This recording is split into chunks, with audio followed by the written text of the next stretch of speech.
तो यही बेचेंगे, और बेचेंगे तो इतने ही में बेचेंगे, और बाहर आप बेच नहीं सकते, आप अपने पास रखेंगे तो हम रेड मार देंगे। तब आपको लगता है आप मालिक हैं? बताएं, तब आपको लगता है आप मालिक हैं? नहीं। तब आप क्या हैं? तब आप क्या हैं? तब मैं कहूंगा वो बंधुआ मजदूरी है।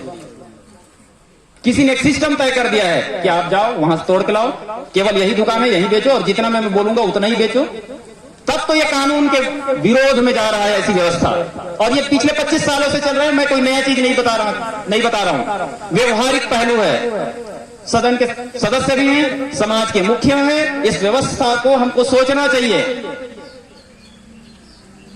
क्योंकि पेशा कानून आपके स्वशासन के कानून के रूप में आया है। क्योंकि 5वीं अनुसूची लागू कर दो बोलने से 5वीं अनुसूची लागू, संविधान जिस दिन हुआ, जिस दिन राष्ट्रपति ने साइन कर दिया कि बस्तर संभाग 5वीं अनुसूची है, तो हो गया लागू। लेकिन संविधान एक ढांचा देता है, यदि उसको रन करना है तो आपको अलग अलग कानूनों की बात करना पड़ेगा। जैसे मैंने आपके आबकारी की बात किया, लघु वनोपज की बात किया, अभी पानी की बात करने वाला हूं, जंगल की बात करने वाला हूं, पुलिस का बात मैंने किया। सेम ऐसे ही आपको जितने कानून हैं, जो आपके गांव में जितने भी लोग नौकरी करते हैं, जितने विभाग आपके यहां काम करते हैं, वो सारे कानूनों में बदलाव होगा। और यह बदलाव करने के लिए सम्माननीय विधायक महोदय से मेरा आग्रह है। माननीय विधायक महोदय, मैं आपको संज्ञान में लेना चाहता हूं। जब हम पिछले समय जगदलपुर में, कौन सा हाल था, टाउन हॉल में जब बैठे थे, सभी एमएलए एमपी सभी उपस्थित थे उस मंच में, समाज ने एक आग्रह किया था कि पेशा के नियम के बिंदु क्रमांक 55 में जो लिखा है कि 1 साल के अंदर में सारे कानूनों में बदलाव होगा, मैं आपको इस मंच के माध्यम से बताना चाहता हूं कि पिछले अगस्त 2022 से लेके मई 2023 तक एक भी कानूनों में कोई बदलाव नहीं हुआ है। इस सदन के माध्यम से, इस सभा के माध्यम से मैं आपसे विनम्र निवेदन करना चाहता हूं कि माननीय मुख्यमंत्री और संबंधित विभागों के जो कैबिनेट मंत्री हैं उन तक ये बात जानी चाहिए, तभी यह स्वशासन का कानून सही तरीके से रन हो पाएगा। दूसरी बात, इस कानून का कहीं भी मॉनिटरिंग सिस्टम नहीं है। मॉनिटरिंग सिस्टम मतलब जो मैं सवाल कर रहा हूं वही सवाल कोई अधिकारी यदि पूछे तो हर गांव वाला ग्राम सभा अध्यक्ष चयन करके दे देगा। देंगे कि नहीं देंगे? क्योंकि वही ग्राम सभा अध्यक्ष को ही पावर है ग्राम सभा बुलाने का, याद रखिएगा, और कोई दूसरा नहीं बुला सकता। आप और मैं ग्राम सभा बुला लो बोलने से नहीं होगा। वो नियम में लिखा है कि ग्राम सभा अध्यक्ष ही जब चाहे तब अपनी सुविधा के अनुसार ग्राम सभा बुला सकता है। पहले होता था कि हम जनपद सीओ के पास लेटर लिखते थे या सरपंच को बोलते थे, तब वो 30 दिन में जो सरपंच है वो ग्राम सभा बुलाता था। अब ये व्यवस्था ऐसा नहीं है। छत्तीसगढ़ सरकार ने कहा कि जब आपके गांव में जब जो समस्या हुआ उसको निपटार करने के लिए आप सक्षम हैं। तो क्या ये सक्षम होने के लिए आपको जागरूकता होनी चाहिए कि नहीं चाहिए? चाहिए। तो धीरे धीरे आपको ट्रेनिंग लेना चाहिए कि नहीं लेना चाहिए? जी।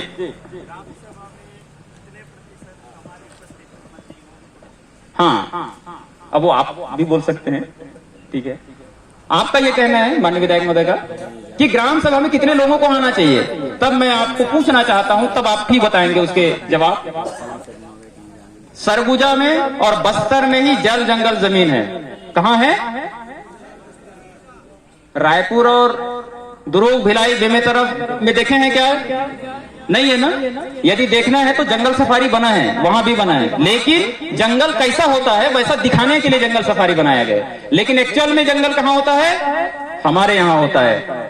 और जब निर्णय लेना होगा किसी जल जंगल जमीन के बारे में कि सोमारू राम का जमीन यदि बुधारू को देना है, वापस करना है, ये गलत कर लिया था, वो यूपी बिहार से कोई आया है और ये कब्जा करके बैठा है 10 साल से, ये तो गलत बात है। ऐसा करने के लिए जल जंगल जमीन जो रिसोर्सेज हैं, आपके प्राकृतिक संसाधन हैं, जब उसके लिए कोई निर्णय लेने की बात होगी तो आप लोग बताएं कितना कोरम होना चाहिए? क्या 10 लोग निर्णय ले लेंगे तो चल जाएगा? नहीं ना। 20 लोग ले लेंगे निर्णय तो चल जाएगा? नहीं ना। 30 लोग ले लेंगे तो निर्णय चल जाएगा? नहीं। कम से कम कितने लोग होने चाहिए उस सभा में? कम से कम 50 लोग तो होने चाहिए कि नहीं होने चाहिए? बिल्कुल होने चाहिए। और ये ग्राम सभा का पावर है। जिस दिन 51 लोग बैठ के किसी ग्राम सभा का निर्णय ले लिए, तब तो कोई प्रशासनिक अधिकारी हो, चाहे कोई राजनेता हो, चाहे कोई सामाजिक नेता हो, उस निर्णय को बदल नहीं सकता।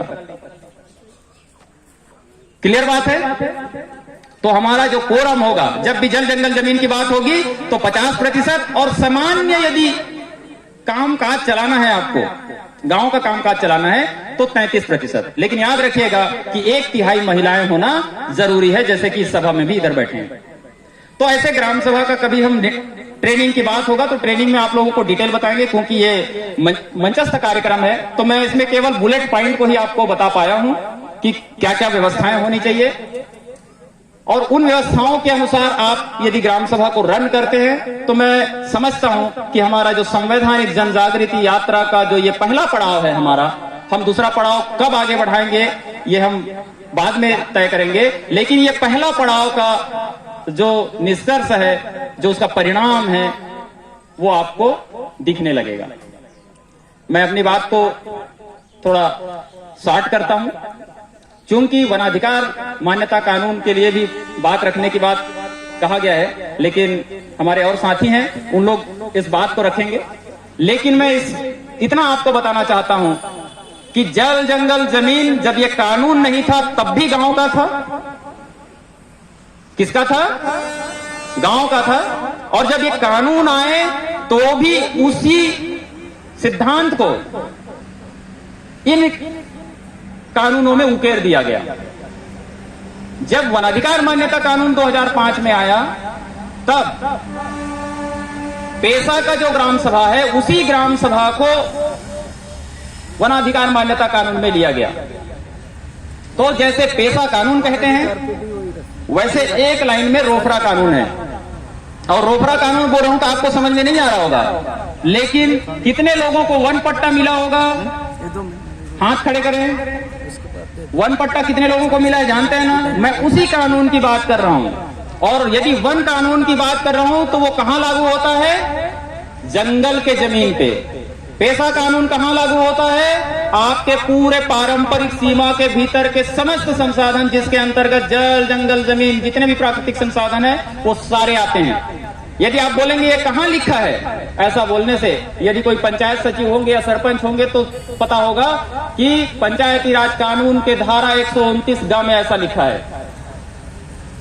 और उसी को जो रेवेन्यू का है वो तो गांव का है, लेकिन जंगल का है तब आप बोलते हैं नहीं ये वन विभाग का है। अब मैं कहना चाहता हूं वो वन विभाग का नहीं है।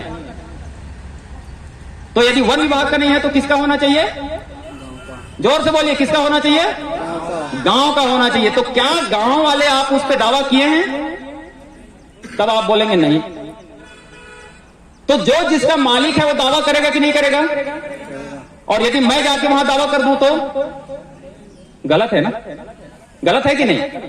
तो आप अपने जमीन पे मतलब आप अपने जंगल पे दावा आपको तो कर लेना चाहिए। ये वही स्थिति बन रही है जब छत्तीसगढ़ सरकार ने कहा कि अपने अपने गांव में ग्राम सभा खाता खोल लो, ग्राम सभा अध्यक्ष चयन कर लो, आरपीएमसी बना लो, शांति न्याय समिति बना लो, और हम गांव वाले सब चुपचाप बैठे हैं, हमको पता ही नहीं है।